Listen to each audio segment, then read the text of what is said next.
Bonjour à tous et bienvenue sur Crypto Flash, la chaîne de l'actualité crypto. Aujourd'hui, une belle journée pour les crypto-monnaies. Regardez, Bitcoin 42 000 dollars, quasiment Ethereum 2230 dollars.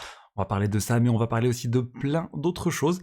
Il y a quelque chose qui m'inquiète actuellement, c'est lié à un géant de la crypto sur lequel se repose énormément de protocoles qui a eu un problème et on n'a pas eu d'explication sur ce problème. Je vais vous montrer les dernières hypothèses. Pour moi, c'est très grave. Je vais aussi vous parler d'une fusion de blockchain dans l'écosystème Cosmos. Osmosis va fusionner avec une autre blockchain. On va aussi parler de la Société Générale qui a émis une obligation sur Ethereum. On va parler des tokens de l'écosystème Terra qui sont en train vraiment d'exploser et de pas mal d'autres sujets. Donc pour ceux qui ne connaissent pas la chaîne, tous les jours je vous fais la synthèse des meilleures actualités du jour sur les cryptos. N'hésitez pas à vous abonner, activer la cloche. Comme je vous l'ai dit, les cryptos en forte hausse, vous avez dû le remarquer. Ça fait plaisir, ça faisait un moment qu'on n'avait pas atteint ces niveaux, c'est le plus haut pour l'année 2023, hein, pour le Bitcoin, pour l'Ether.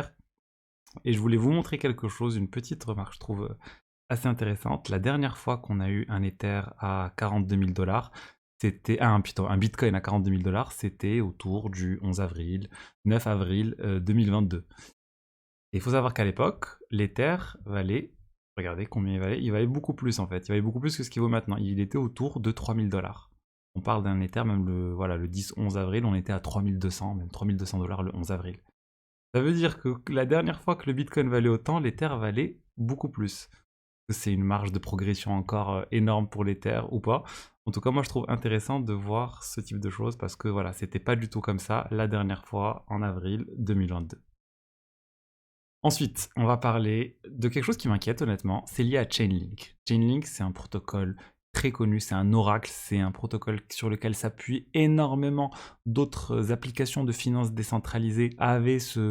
utilise Chainlink, Liquidity utilise Chainlink, plein de projets utilisent Chainlink. C'est l'oracle le plus utilisé, on va dire.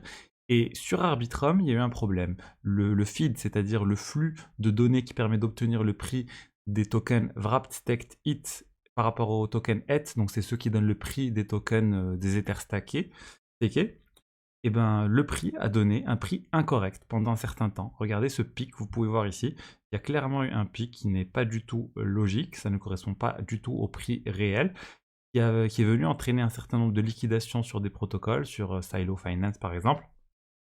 Ils ont remboursé, on va dire, une certaine chose causée par ça. Mais bon, le sujet, il n'est pas là. Il est de se dire que Chainlink, qui est, on va dire, parmi, ou voire le protocole d'Oracle le plus réputé, a eu un problème au niveau du prix et nous n'avons toujours pas eu d'explication de Chainlink sur le sujet. Pourquoi ça a eu lieu?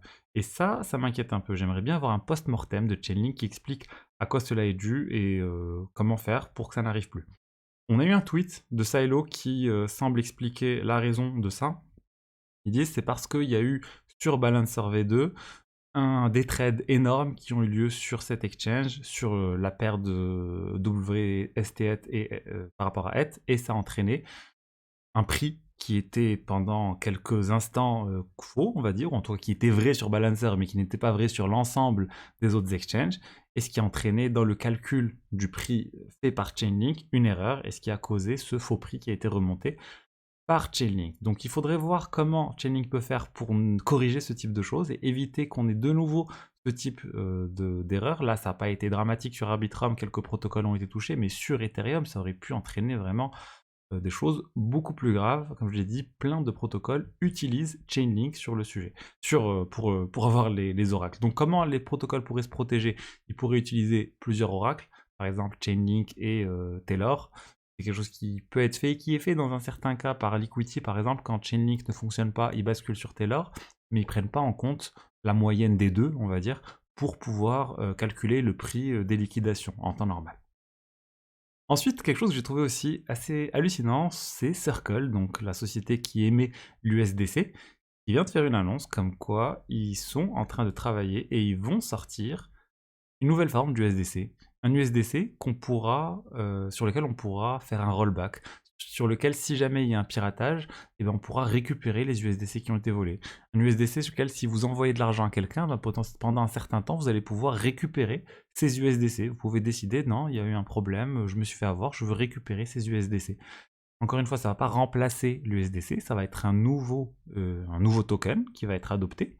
Il y aura des pools de liquidités spéciales associés, mais ça change pas mal le fonctionnement des choses. Sur la blockchain, Jusqu'à maintenant, une fois qu'un token est envoyé à un autre wallet, c'est plus de machine arrière possible. Là, ça va changer pas mal de choses. Il devrait y avoir un comité d'arbitrage qui devrait voir s'il y a réellement eu un piratage ou non. On attend les détails et de voir concrètement comment ça va être utilisé. Est-ce que les utilisateurs vont vouloir utiliser ce type de token? Mais ça change vraiment pas mal de choses. Il pourrait même y avoir un nouveau type d'arnaque où les gens vont recevoir des tokens USDC contre un bien et une fois qu'ils auront reçu le bien, bah, ils vont rappeler leur token USDC en disant non, non, je me suis fait avoir. On peut imaginer plein de choses, donc ça peut être aussi dangereux, mais voilà, il faut suivre un peu ce type d'évolution. Personnellement, je ne suis pas fan de ce type de proposition. Je préfère la nature, on va dire, immuable des transferts. Une fois que c'est fait, ben, le transfert est réalisé. Je vous rappelle que la garantie Yuzu est toujours valide. Si vous rentrez le code promo CryptoFlash100 sur Yuzu, le partenaire de la chaîne, et ben vous avez une garantie jusqu'à 100 € sur votre premier achat crypto. Concrètement, si vous achetez une crypto, il faut acheter pour plus de 100 € d'une crypto. Par exemple, vous achetez 101 € de Caspa et qu'au bout de 30 jours, ça vaut moins que 100 €, Yuzu rembourse la différence avec 100 €. Toutes les infos dans la description. On va parler du coup de Osmosis et UXChain. C'est que deux blockchains de l'écosystème Cosmos qui sont en train de fusionner, en tout cas une proposition pour qu'ils fusionnent. Osmosis, c'est l'exchange décentralisé le plus connu sur Cosmos, le plus utilisé. UXChain, c'est la plateforme de lending, borrowing la plus utilisée. Et du coup, ils veulent unir leurs forces et faire un seul protocole qui va pouvoir faire l'ensemble des choses, on va dire finance, exchange et lending borrowing. Imaginez un peu comme si on avait sur Ethereum Uniswap et Aave qui fusionnaient. Donc ça serait assez énorme, et ben là c'est ce qu'ils veulent faire. Une première étape, ça va juste être le code du exchange qui va être mis sur Osmosis. Et il y a une autre étape aussi, on va dire, ils veulent mutualiser un peu la sécurité de ces deux blockchains.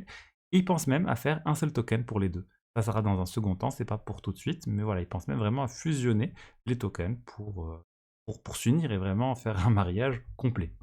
Donc voilà, hâte de voir si ça va être adopté, il faut voter, etc. Mais ça a de grandes chances d'être adopté vu que, on va dire, les diverses personnes de la communauté ont lancé les propositions en même temps et ça semble être lancé d'un commun accord quand même. Ensuite, on a la Société Générale qui vient d'émettre sa première obligation verte numérique sur Ethereum. C'est-à-dire, ils viennent d'émettre une obligation de 10 millions d'euros qui a été émise sur la blockchain publique Ethereum. C'est assez balèze et surtout, ils ont aussi utilisé le token là dans lequel pour lequel on s'est bien moqué d'eux quand ils l'ont lancé, l'ERC-CV, Convertible, bref, c'est un token ERC20, un stablecoin, on va dire, de la Société Générale, qui est utilisé par ceux qui ont acheté l'obligation numérique AXA Invest Manager et Generali. Bon, pourquoi c'est important ce type de choses? Pour moi, c'est important parce que ça montre que les institutionnels et la Société Générale avec AXA, etc., utilisent la blockchain pour émettre des choses, des produits financiers. Et ils le font pas sur une blockchain privée. Ils le font pas sur voilà, une sidechain ou autre. Ils le font vraiment sur le réseau public Ethereum. Et ça montre la confiance dans le réseau Ethereum. Ça montre aussi qu'il y a, pour moi, beaucoup de potentiel de croissance pour ce type de choses, les institutionnels qui viendraient faire des choses sur la blockchain. Alors, pour moi, c'est par contre pas du tout décentralisé, hein. Ils ont le contrôle total sur le stablecoin, le contrôle total sur l'obligation. La blockchain, elle est plus utilisée juste comme un moyen d'avoir beaucoup plus de transparence, de réduire les coûts liés à l'enregistrement, le suivi, etc. du token.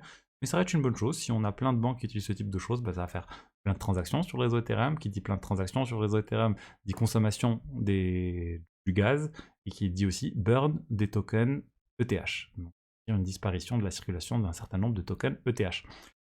Si vous avez des cryptos et vous savez toujours pas comment les faire travailler pour obtenir le meilleur rendement possible, je vous invite à mon webinaire du 21 décembre à 21h, 1 heure de contenu sur le sujet. On va parcourir plein de choses très intéressantes. Le lien est dans la description. Ensuite, il y a plusieurs tokens de l'écosystème Terra qui sont en train d'exploser. Il y en a vraiment beaucoup. On parle des 3 tokens en fait.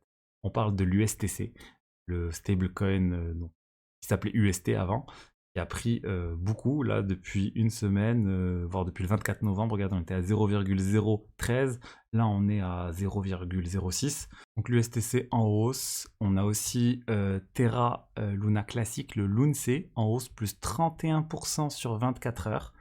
Et sur plus longtemps, bah, ça a aussi beaucoup augmenté. On a aussi, regardez, on est passé de Enfin bref, je vous montre la market cap, c'est plus parlant que le prix, mais ça a vraiment pas mal pris. Là, on est à 1,5 milliard de market cap. Il y a 15 jours, on était à moins de 500 millions de market cap, donc 1 fois 3.